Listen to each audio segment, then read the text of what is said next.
Elombah TV presents tonight's topic as 2023, should Nigeria zone the presidency to the southeast? Our guests tonight are Mr. Alwan Hassan.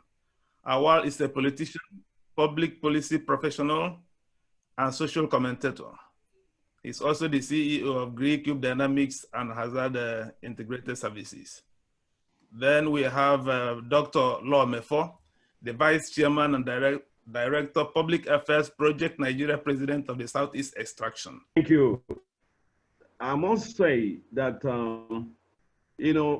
Nigerian President of Igbo Extraction has become a project for some of us, and that is the name we have taken. Under the auspices of Igbo Leadership Development Foundation.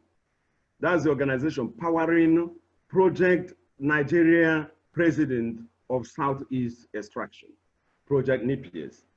And what we are trying to do is to draw the attention of the Nigerians to an issue that has to take the front burner now.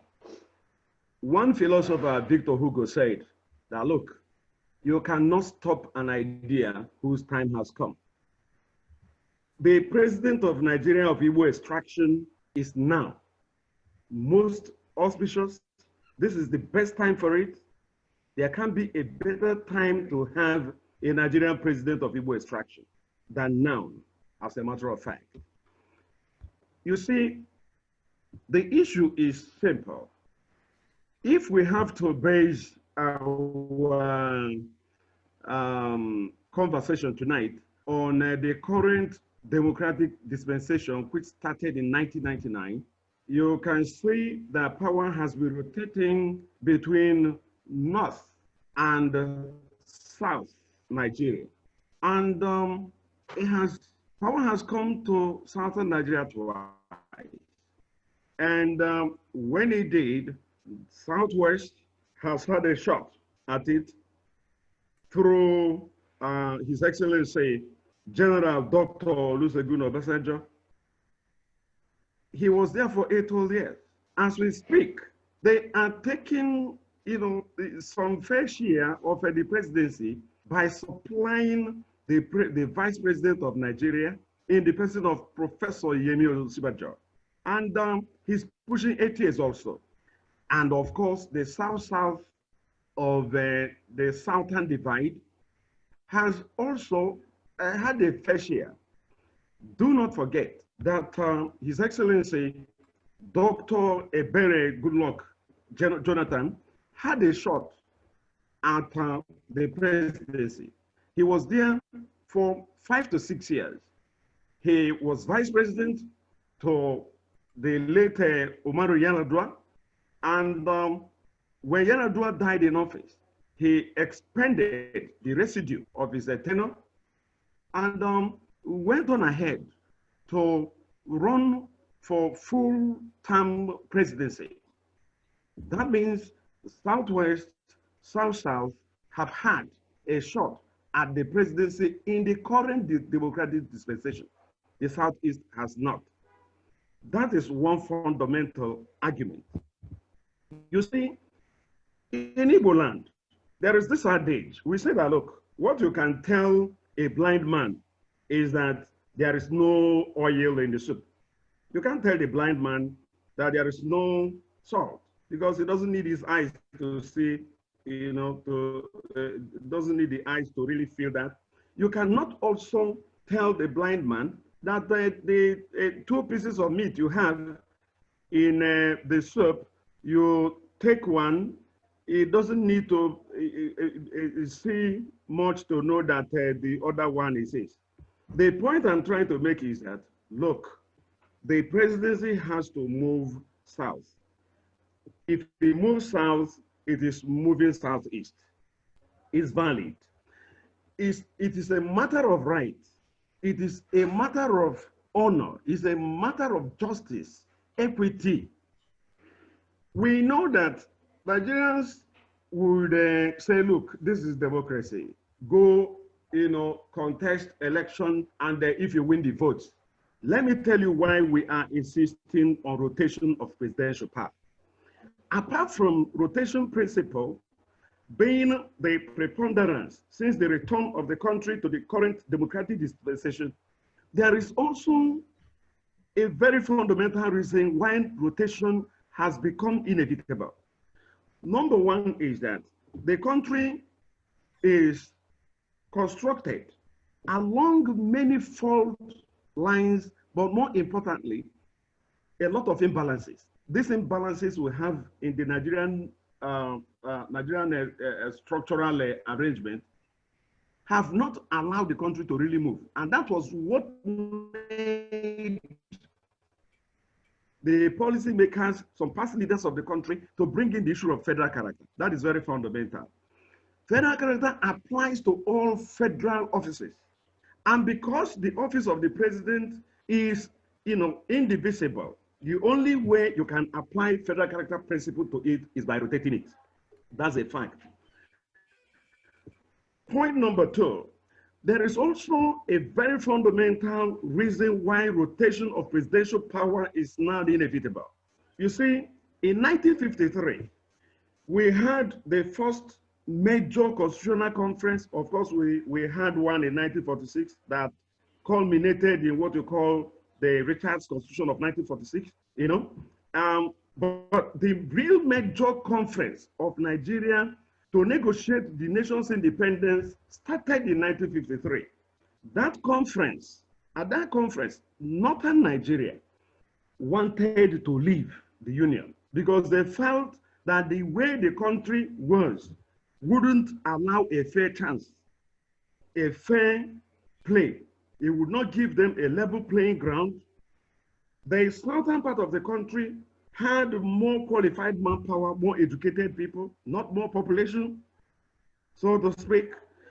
But something was done. People like Nnamdi Azikiwe had to go to the north and negotiate with the Premier of Northern Nigeria, His Excellency Sir Ahmadu Bello, the Sardauna of Sokoto, and prevailed on him and the other leaders of Northern People's Congress on why they needed to remain in the Union.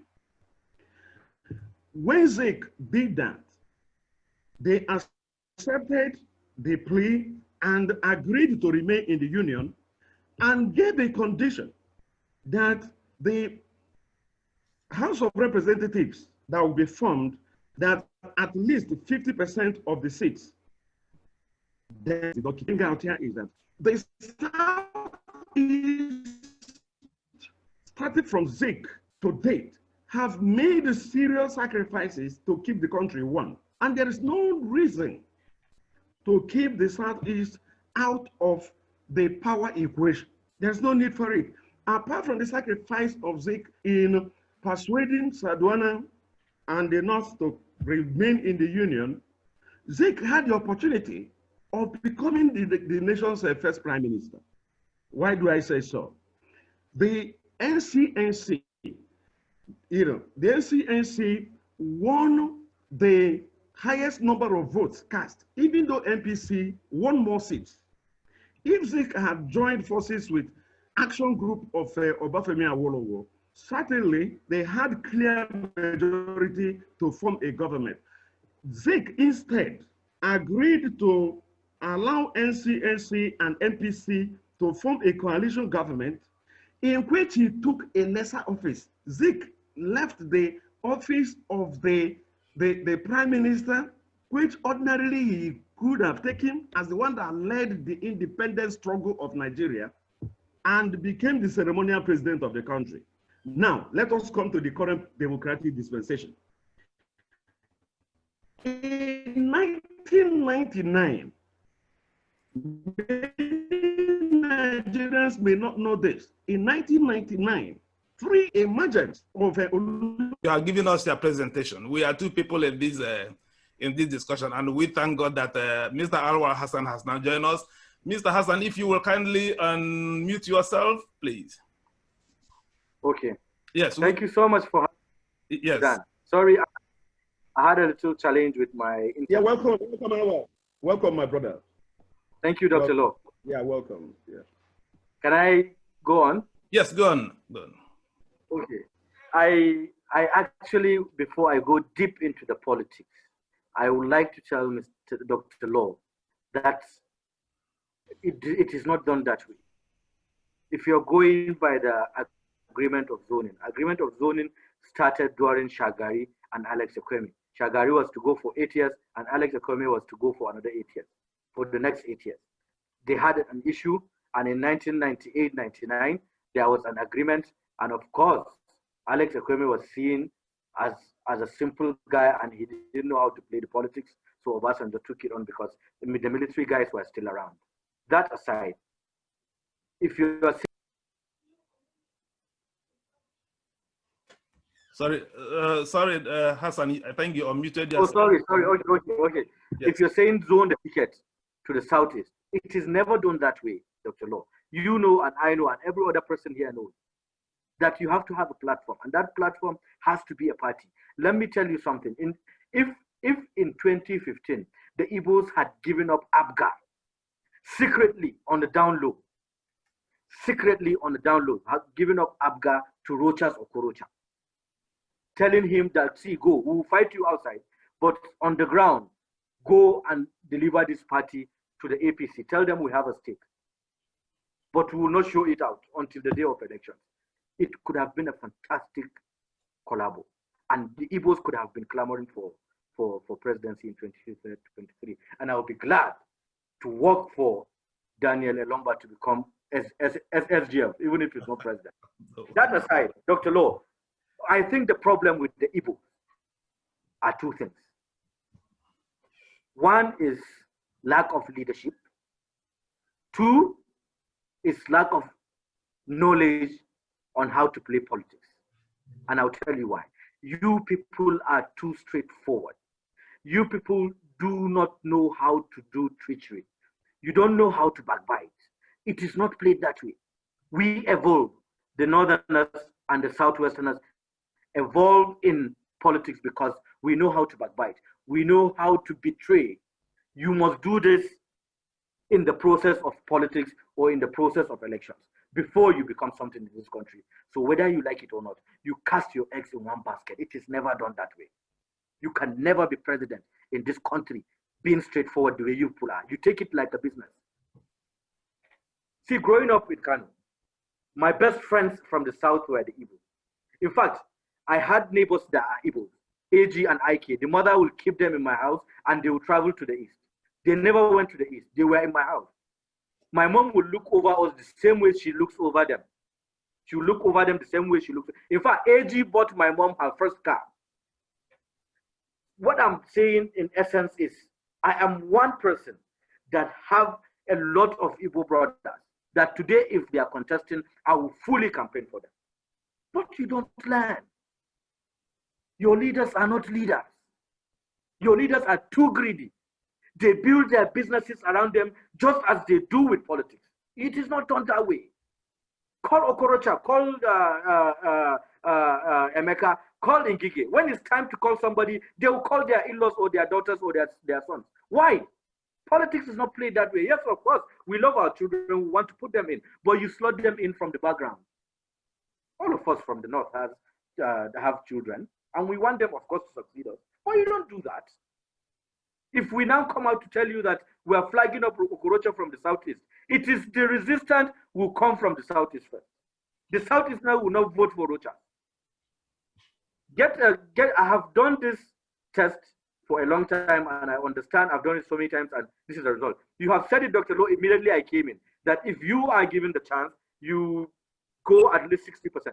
Ask 10 Igbo men, give me one person that can be president. The first person the Igbo man will call is himself. Whosoever that Igbo man is, with or without experience, he will say, give me the opportunity, me. It is not done. You must sacrifice. You must bring those people you think they are fraudulent. You must bring them up and make sure you get to the presidency. Why do you think Bala is governor of Bauchi State today? He is passing through, he has corruption trials in the courts, and he's governor of Kaduna, Bauchi State today.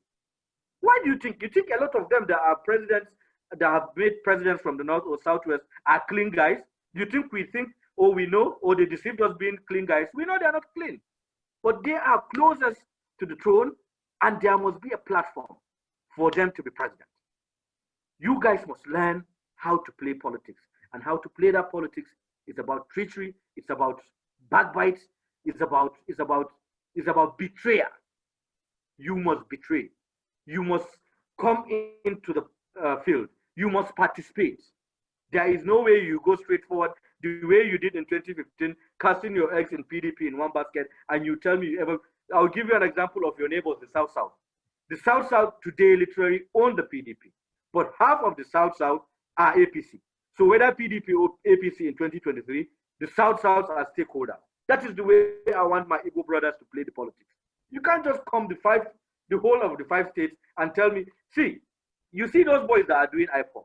If those boys have a platform of a party, I am telling you today that there is chaos in APC between the Southwest and the Northern Nigeria. I swear, if those boys' energy and their numbers are in a political party like ABGA, a lot of the people from the North will go bringing them close to them because they have numbers, but they don't.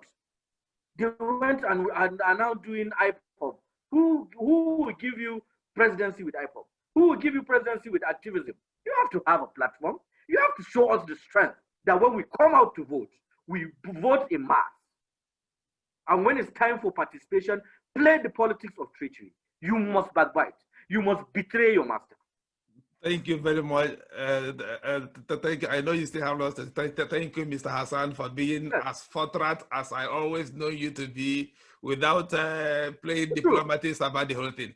Now, you have made some salient points. Let's allow Dr. Mefor to respond to some of the issues you have raised.